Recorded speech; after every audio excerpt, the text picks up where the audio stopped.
थोड़ी देर में प्रधानमंत्री आवास का घेराव करेंगे आम आदमी पार्टी के कार्यकर्ता, ईडी की गिरफ्तारी का विरोध करेंगे। इस दौरान आम आदमी पार्टी के कई मंत्री और कार्यकर्ता इस पूरे विरोध प्रदर्शन में मौजूद रहेंगे। इसी को देखते हुए पुलिस की तैनाती बढ़ा दी गई है और सुरक्षा व्यवस्था भी चाक चौबंद कर दी गई है। इसी दौरान पटेल चौक मेट्रो स्टेशन के बाहर कड़ी सुरक्षा में फोर्स तैनात है। तो दिल्ली के सीएम अरविंद केजरीवाल की गिरफ्तारी से संबंधित ये पूरा मामला है, जिसका विरोध आज आम आदमी पार्टी के कार्यकर्ता बढ़ चढ़कर करेंगे। थोड़ी देर में प्रधानमंत्री आवास का घेराव करेंगे आम आदमी पार्टी के कार्यकर्ता और कई मंत्री। तो इस दौरान जो दिग्गज मंत्री है, जिसमें आतिशी, सौरभ भारद्वाज शामिल हैं, वो साथ में आम आदमी पार्टी के कई सारे जो कार्यकर्ता हैं, वो आज विरोध दर्ज कराने के लिए पीएम आवास का घेराव करेंगे। इस दौरान पुलिस की तैनाती और सुरक्षा व्यवस्था चाक चौबंद कर दी है। कई सारे जो मेट्रो स्टेशन हैं, उनके टर्मिनल भी बंद किए गए हैं। इसी दौरान पटेल चौक मेट्रो स्टेशन के बाहर बड़ी संख्या में पुलिस फोर्स तैनात किया गया है। तो दिल्ली से इस वक्त की बड़ी खबर। इससे पहले दिल्ली के मुख्यमंत्री अरविंद केजरीवाल की गिरफ्तारी हुई थी। 28 मार्च तक ईडी की हिरासत में रहेंगे। 28 मार्च को फिर से राउस एवेन्यू कोर्ट में सीएम केजरीवाल की पेशी है। सीएम केजरीवाल की गिरफ्तारी के विरोध में आम आदमी पार्टी लगातार देश भर में विरोध प्रदर्शन कर रही है। उसी विरोध प्रदर्शन को धार देने के लिए आज आम आदमी पार्टी के कार्यकर्ता और जो दिग्गज नेता है, वो पीएम आवास का घेराव करेंगे। सुबह 10:30 बजे के करीब सभी जो मंत्री हैं और आम आदमी पार्टी के कार्यकर्ता वो पीएम आवास का घेराव करेंगे।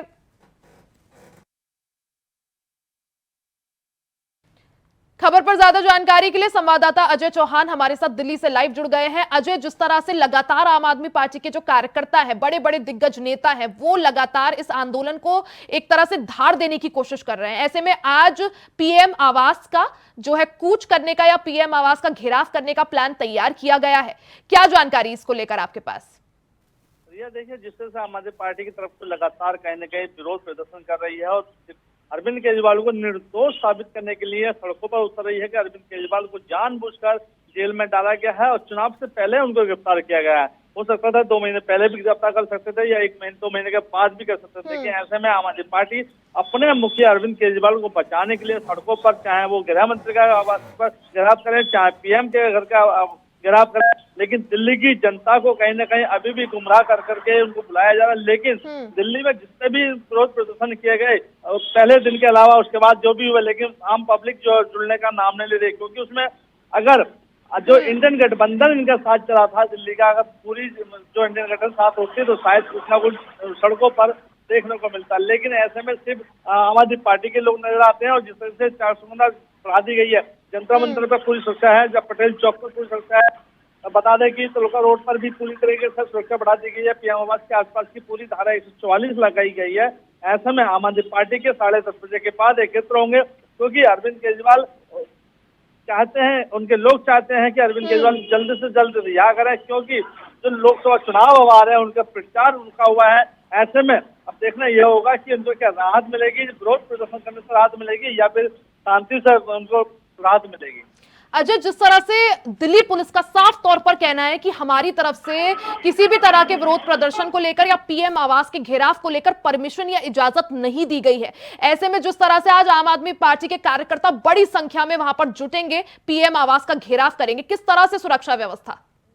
देखिए, सुरक्षा व्यवस्था पुलिस ने पहले ही तैयार कर ली। जिस तरह से जब ऐलान किया गया था हम पीएम आवास का घेराव करेंगे, तो दिल्ली पुलिस अलर्ट थी, ट्रैफिक को भी सूचित किया गया था। लगातार ट्रैफिक भी इस समय एक्टिव में है और दिल्ली पुलिस भी एक्टिव में है। कई कंपनियां वहां लगा दी गई हैं ताकि, क्योंकि लेकिन एक चीज देखी जाए कि आम आदमी पार्टी कहीं ना कहीं अपने ही प्रभाव पे, अपने ही बलबूते पर लोगों को कहीं ना कहीं जेल भेजने की तैयारी कर रही है, डंडे खाने की, क्योंकि विरोध प्रदर्शन किया जाएगा, बैरिकेड तोड़े जाएंगे, तो ऐसे में जो आम पब्लिक है वो कहीं ना कहीं पिसती है, वही उनको नुकसान होता है। लेकिन क्योंकि दिल्ली पुलिस से कोई परमिशन नहीं है, कहीं एक जगह स्थान की जगह नहीं ली गई है, तो इसमें सिर्फ आम आदमी पार्टी चाहती है कि हम अपने बलबूते पर विरोध प्रदर्शन करेंगे, सड़कों पर आएंगे, यानी कि दिल्ली का जो माहौल है वो कहीं ना कहीं खराब हो, ताकि 2024 में देखा कि जिस तरह से बीजेपी आम पब्लिक को डंडा, मारपीट, कैनन इसका इस्तेमाल कर रही है, आवाज को दबाने की कोशिश कर रही है। यही संदेश आम आदमी पार्टी देना चाहती है।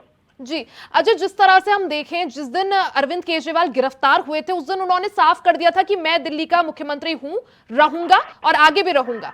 ऐसे में जिस तरह से गिरफ्तारी के बाद भी ऐसा माना जा रहा था कि लीगली ठीक है अरविंद केजरीवाल ही दिल्ली के मुख्यमंत्री है, लेकिन क्या प्रैक्टिकली ये पॉसिबल हो पाएगा? अब अगर जो तस्वीरें देखें वो एक के बाद एक अब तो आदेश भी पारित कर रहे हैं। अजय, बिल्कुल, ये देखिए, अगर बात करें जिस तरह से तानाशाही हमारी पार्टी में है, और कट्टर ईमानदार जिसे कहते हैं, वो कट्टर ईमानदार भी है, और कट्टर ईमानदार लगातार जेल से भी कट्टर ईमानदारी के साथ सरकार चला रहे हैं। कभी तो आतिशी जल बोर्ड की जानकारी देते हैं कि पब्लिक को पानी की समस्या ना हो, स्वास्थ्य मंत्रालय को जारी करते हैं कि लोगों की समस्या को लेकर के पूरी दवाओं की व्यवस्था करी जाए। तो देखिए ऐसे में कहीं, लेकिन ये हकीकत है, जब तक अभी आजकल जो भी भारत के अंदर सीएम गिरफ्तार हुए हैं वो कहीं ना कहीं अपने आप को बचाते हुए पहले इस्तीफा दिया, उसके बाद गिरफ्तार हुए। उन्होंने अपनी जगह किसी और को सीएम बना, लेकिन अरविंद केजरीवाल आज भी यही चाहते हैं कि चाहे जेल में रहो चाहे बाहर। ठीक है अजय, ठीक है अजय, आपको रोक रही हूं, आप बने रहिएगा, आगे भी आपसे जानकारी लेंगे। इसी दौरान दिल्ली से एक और बड़ी खबर सामने आ रही है। मेट्रो स्टेशन की सुरक्षा बढ़ा दी गई है। पटेल चौक और जंतर मंतर स्टेशन पर भारी संख्या में पुलिस फोर्स तैनात है। आम आदमी पार्टी के कार्यकर्ता आज पीएम हाउस का घेराव करेंगे, इसका उन्होंने ऐलान कर दिया है। इसी चीज को देखते हुए तमाम जगहों पर चप्पे चप्पे पर पुलिस फोर्स की तैनाती कर दी गई है। भारी संख्या में पुलिस फोर्स तैनात किया गया है। कई सारे मेट्रो स्टेशन पर सुरक्षा बढ़ा दी गई है। इस दौरान बड़ी खबर आपको बता दें कि जंतर मंतर मेट्रो स्टेशन पर भी भारी संख्या में पुलिस फोर्स तैनात कर दिया गया है। तो बड़ी खबर आपको बता रहे हैं, एक पटेल चौक और दूसरा जंतर मंतर मेट्रो स्टेशन, दोनों पर ही भारी संख्या में पुलिस बल की तैनाती कर दी गई है। आम आदमी पार्टी के कार्यकर्ता आज पीएम हाउस का घेराव करेंगे, इस चीज का उन्होंने ऐलान किया था। लगातार हमारे साथ अजय बने हुए हैं। अजय, जिस तरह से अब खबर है कि जो कई सारे जो मेट्रो स्टेशन है वहां पर भी भारी संख्या में पुलिस फोर्स की तैनाती कर दी गई है, पटेल चौक और जंतर मंतर। अजय, बिल्कुल, देखिए, जो सेंटर है पार्लियामेंट थाने के पास में पार्लियामेंट है, वहीं प्रेस रोड के इसके बाद रोड मार्ग पर पुलिस तैनात कर दी गई है। जो प्रेस क्लब की जो पार्किंग होती है वो खाली करा दी गई है, पटेल चौक की जो पार्किंग वो खाली करा दी गई है, और जंतर मंतर पर तो पुलिस बढ़ा दी गई है ताकि वहाँ पे धारा 144 है, ताकि कोई भी आम आदमी पार्टी का कार्यकर्ता इस क्षेत्र में नजर ना आए, ना पहुंच सके, क्योंकि वहाँ पे पूरी तरह से चौबंदा है, चारों तरफ रेड लाइट है, तो पुलिस के बैरिकेड लगे हुए हैं। देखना यह होगा कि आज आम आदमी पार्टी जिस तरह से प्रधानमंत्री आवास का घेराव करने की कोशिश कर रही है वो कहां तक जाती है, लेकिन दिल्ली पुलिस और ट्रैफिक दोनों अलर्ट पे हैं, क्योंकि उनको शायद वहां तक पहुंचने की इजाजत नहीं दी जाएगी, क्योंकि पहले तो जाकर इकट्ठे होते हैं तो डिटेन कर लिया जाएगा, क्योंकि परमिशन ना होने के कारण ये सबसे बड़ी समस्या है कि आम आदमी पार्टी परमिशन नहीं ले रही है। तानाशाही, जैसे जेल से सरकार चल रही है, आदेश जारी किया जा रहा है, तो कहीं ना कहीं देखिए आम आदमी पार्टी यही चाहती है कि हमारे जो मुखिया है निर्दोष है उनको रिहा किया जाए और बिल्कुल उनको चुनाव प्रचार के लिए भेजा जाए। अजय, जिस तरह से ईडी ने अरविंद केजरीवाल को गिरफ्तार किया, राउज एवेन्यू कोर्ट में उनकी पेशी हुई, कोर्ट ने पूरी तरह से ईडी को हक दिया अरविंद केजरीवाल की को एक तरह से उनसे पूछताछ करने का, उन्हें हिरासत में रखने का। 28 मार्च को अब अगली सुनवाई होगी। ऐसे में प्रदर्शन किस बात का? जब कोर्ट ने मोहर लगा दी है, कोर्ट ने इजाजत दे दी है, तो प्रदर्शन किसके खिलाफ? रिया, देखिए, आम आदमी पार्टी का कहना होता है, उनका कहना है कि हमसे बड़ा ईमानदार कोई नहीं है, चाहे कोर्ट हो चाहे पुलिस हो, उन्हें किसी पे भरोसा नहीं होता है। वो जो कहेंगे वही सच्चाई होगी। अगर कोर्ट उनको निर्दोष साबित देते हैं तो कोर्ट गुनहगार है, अगर उनको राहत देता है तो कहीं ना कहीं उनको कोर्ट के लिए बढ़िया होता है। तो देखिए, कहीं ना कहीं राजनीति है, राजनीति लगातार इस तरह से, जैसे मनोज तिवारी ने कहा था कि अब तो जेल से सरकार नहीं चलती है, जेल से तो गैंग चलता है, तो ऐसे ट्यूबिटी कई बार आ रहे हैं। तो ये देखिए, देखना होगा कि अरविंद केजरीवाल अब क्या इस्तीफा देंगे, क्योंकि अभी 28 तक ईडी के गिरफ्तार में है, उसको 72 घंटे का वैसे कानून है तो दे सकते थे, लेकिन अभी शायद वो इस्तीफा देने के मूड में नहीं, क्योंकि जैसे सतेंद्र जैन जेल में रहे, जेल मंत्री रहे, नहीं दिया, जब मनीष सिसोदिया गए तब उन्होंने इस्तीफा दिया। तो देखिए, हमारी पार्टी है, आज भी वो चाहती है कि कुछ भी करो, हम तो हम हैं और हम ही रहेंगे। बिल्कुल अजय, जहां एक तरफ आम आदमी पार्टी की तरफ से जोर शोर से प्रदर्शन किया जा रहा है केजरीवाल की गिरफ्तारी को लेकर, वहीं इस मामले पर अब सियासत भी पूरी तरह से गरमाई हुई है। भारतीय जनता पार्टी के कार्यकर्ता भी आज मार्च निकालेंगे। आगे देखते हैं क्या कुछ होता है। आप नजर बनाइए रखिएगा। अजय, बहुत बहुत शुक्रिया आपका तमाम जानकारी के लिए।